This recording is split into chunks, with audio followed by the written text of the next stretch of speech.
Hey friends, welcome back to more Reddit stories about entitled people, crazy people, and everything in between. So I hope you're all doing awesome today. Be sure to subscribe if you're new here, and let's get right into today's Reddit posts. You want me to put how much concrete in your Civic? Many years ago, I worked in a locally run store that sold a bit of everything. I was the low-paid teenager that carried heavy things to people's vehicles. While working one day, I get called over the radio that a customer needed 12 bags of concrete, 80 pounds each. I was expecting to see a pickup truck or something similar backed up to our loading area. Instead, I saw a small Honda Civic there waiting for me. Thinking it was a mistake, I asked the driver to relocate momentarily, as I had someone coming to pick up multiple bags of concrete. Imagine my surprise when they told me they were the customer I was waiting for. I asked the customer how much they wanted to take in each trip, as I believed the nearly 1,000 pounds of concrete might be too much for such a small vehicle to handle safely. The customer became aggravated and insisted that they were taking it all at once. I quickly ran this past the store owner to make sure I wouldn't be held liable for any damages. I ran back, apologized to the customer, and began loading the bags. As I loaded everything up, the customer made several quips about how the customer is always right, and that I was too young and naive to understand that vehicles are engineered with a margin of safety. It quickly became apparent that there was no play left in the suspension, but at this point I just stopped questioning things. I couldn't fit all of the bags in the trunk, so the customer cleared their back seat and I loaded that up as well. Upon leaving the loading area, you could clearly hear things rubbing. As the car went to exit the parking lot, it passed over the elevation change between the lot and the road, and there was a loud pop of something breaking, followed by scraping. I could see that the driver was irate in the car. After a moment, they got out, looked around and under their car. The guy sheepishly asked for my cell phone because his had died, and he needed to make a few phone calls. A short time later, a tow truck came to remove the car, and the guy waited in our lot for nearly an hour until his wife could come pick him up. Am I the a-hole for telling my fiancé that she's useless in an emergency and shouldn't brag about how tough she is? I, 25 male, have a child named Amy, a 1-year-old girl, with my fiancé Jess, 24. We live together in one of the safest cities in the United States. About 4 months ago, Jess and I were walking home at night with Amy sleeping in her stroller. It was a suburban road that we've walked down hundreds of times. Suddenly, we heard several loud banging noises from around the corner. My first instinct was to check out where they came from, and so I jogged a couple of steps forward to peek and see what was going on. As it turns out, 2 teens were hitting the window of an SUV with a baseball bat. I watched them run away, get into a car, and peel out. I turned around to see Jess, but she wasn't there. I looked back the way we came to see her about 50 yards away, running like her life depended on it. I called out to her a few times, but she was obviously scared out of her mind and didn't hear me. A few minutes later, I called her on her phone, and she picked up. I explained that it was just a couple of dumb kids with a baseball bat. Jess sheepishly walked up a few minutes later, and I couldn't help but laugh at her. She said that she grew up in a rough neighborhood. She did not, and mistook the sounds for gunshots. I actually did grow up in a bad neighborhood and told her they sounded nothing like gunshots. But what really stuck with me was her first instinct in an emergency was to abandon a 9-month-old baby and her fiancé to fend for themselves, as she protected her own hide. Well, last night we were watching a documentary together, and there was a scene with a woman who was frozen in terror during an animal attack. Jess scoffed and said that if it were her, she would have fought back, especially if Amy were with her. I looked at her for a few seconds and then said, "Yeah, you don't really know what you'd do." Jess insisted that she would have fought tooth and nail against any threat against our daughter, to which I responded, "Even a couple of kids breaking a car window with a baseball bat? Let's call it for what it is. You're kind of useless in an emergency." Jess stood up, called me a dickhead, and walked away. It felt really crappy because she was victim blaming the woman in the documentary when she showed herself to be a coward of comic proportions. Were my words too harsh?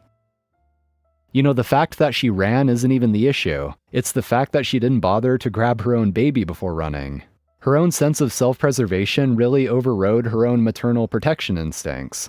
And since OP is asking whether he was too harsh, I would say no. The way he put it was harsh and blunt, but it was honest, and I think it was kinda called for.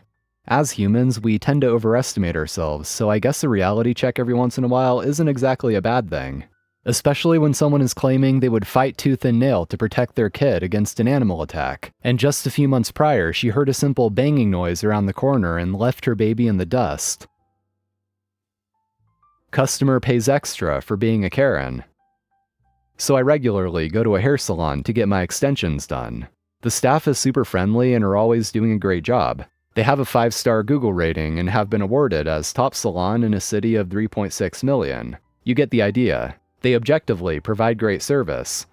A couple weeks ago, I was at the salon again getting my extensions fixed.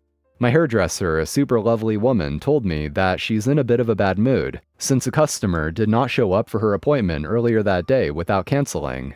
Doing extensions can take quite some time, and that's a lot of money lost for the salon. She also told me that the customer is a bit difficult at times. I understood how much of an understatement that was when said customer actually showed up, apparently 4 hours late, and demanded to be served. The owner of the salon told her that they don't really have the capacity to do her hair, since the slots for the rest of the day are booked. Karen then started aggressively rambling about bad customer service and how they should show some flexibility. I was just sitting in my chair, rolling my eyes so hard that they nearly fell out of my head. After 5 minutes of discussion, the owner of the salon agreed to do her hair himself. Karen seemed to be satisfied by the VIP treatment. She sat down in the chair next to me and proceeded to start complaining about how the last time they did her hair wrong, how the quality of the hair was crap, the color was off, it wasn't, and so on. She went on and on and on for a full hour. It was exhausting to say the least. The salon owner just kept smiling and doing the work while taking the verbal abuse. I was just thinking, why? Why do you let her treat you this way? After a while, Karen decided that she needed to take a smoke break and went outside for a bit. So I asked the salon owner, whom I've known for 3 years by now. I was like, dude, why the hell do you not throw her out? He just keeps grinning at me and says, oh, it's fine. I regularly charge her 2 times the actual rate for the hair and service. I call it the bitch tax. We had a good laugh, and I was just happy that Karen suffers consequences for her Karen-ness without even realizing it. That was very satisfying.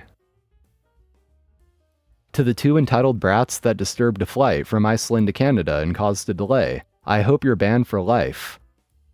I was on a recent flight from Iceland to Canada, and minutes before takeoff, literally as the hostess was doing safety demonstration, a girl jumps out of her seat and interrupts her to tell her she forgot her purse in the airport with her passport in it, asking if she can just go and get it. She was hyperventilating. The hostess asks her to sit down and calm down, and she goes to inform the crew. Then another crew member comes over, and lo and behold, the story changes into, no, I have my passport, but I need the purse because I have medication in it. They ask her what type of medication. Maybe they have it on board with her. Then she snaps back at them, telling them it doesn't matter what medication, and that she needs her purse, full stop, and she can't have this conversation right now. What the hell? Later they informed her that ground crew searched the gate where the girl told them the purse would be, but they found nothing. Then it got worse when her, quote, brother jumped up screaming at the crew saying he can go and look for it. We were literally in takeoff position away from the gate. The crew informed him that they can't allow him to do that. Then he charged out of his seat, demanding to speak to the pilot, saying, I'm a pilot and I know what can be done. The audacity. 45 minutes in, the guy comes back, grabs his carry-ons and his sister, and left the plane after making a pathetic little speech saying his sister could not have survived the flight without the medication. At this point, everyone else on the flight was just like, get the hell out, dude. No one wants to hear that crap. Later on, the captain informed the passengers that they were kicked off the plane because the purse was found, but there was no medication in it. And then the crew had to manually confirm the belongings of everyone on the plane to make sure these 2 did not leave anything suspicious behind, causing everyone to freak out over a potential security threat considering the BS story the 2 morons told. The whole ordeal caused the flight a delay by an hour or so, but it was infuriating to see how rude they were to the lovely crew and how entitled they thought they were to everyone's time. It was a packed flight with families and kids on board. She probably just didn't want to lose her purse, thinking that if she made up a whole sob story, they would just go get her bag and hand it to her, no questions asked. Keep them off flights, please. Keep your biohazards to yourself, please. I work in a brunch restaurant. We open at 6:30 and this table came in around 1. It was a very busy shift. I was tired from the early morning and I'm also 5 months pregnant, so I don't quite have the battery I used to. 7 people refused to sit at separate tables and demanded they sit at our largest table, large round booth designed for 6, and stole other chairs so they had people sitting on either side in the walkways. Already annoying, but whatever. I don't even get my name out before a man in his mid-50s asks if I have any band-aids on me. I say not on me, but I can see if we have some in the back. His wife hushes him and says she has band-aids in her purse and not to bother me. He then tries to hand me the bloody Kleenexes he's apparently been tending to this unseen wound with, and goes, "Can you hold these?" As previously mentioned, I am pregnant and was quite nauseous already, so the sight of the stranger's blood really made my stomach turn. I flat out said no, and recoiled because what the hell. I came back with drinks, and he then asks me if I have a tourniquet. I obviously said no, because I am an effing waitress, not a nurse. He then insists that I should rip my shirt off and use my shirt to tourniquet him to stop his bleeding. Still never even saw where this cut or whatever was. When I tried to laugh it off and say no, he asked me if I had any field medic training. As if it couldn't get any weirder or more uncomfortable. Finally get their food in. Of course, they're super needy and running me around. Weirdo keeps making jokes about his bleeding, but otherwise it's fine. Paid them out on a $200 tab. I happen to walk by after paying them out and saying goodbye, to hear them arguing about how much to tip me. Everyone else was insisting they leave me more money, but the guy who paid was insistent that $25 on $200 was plenty, and I didn't deserve more. I guess they did decide to sweeten the deal a little, because he ended up leaving me his bloody band-aid. Well friends, that's going to be all for today. Thank you for watching, as always, I really appreciate it. Make sure to subscribe to the channel if you haven't already for more Reddit stories. So I'm out of here, have an awesome day, and I'll see you all next time.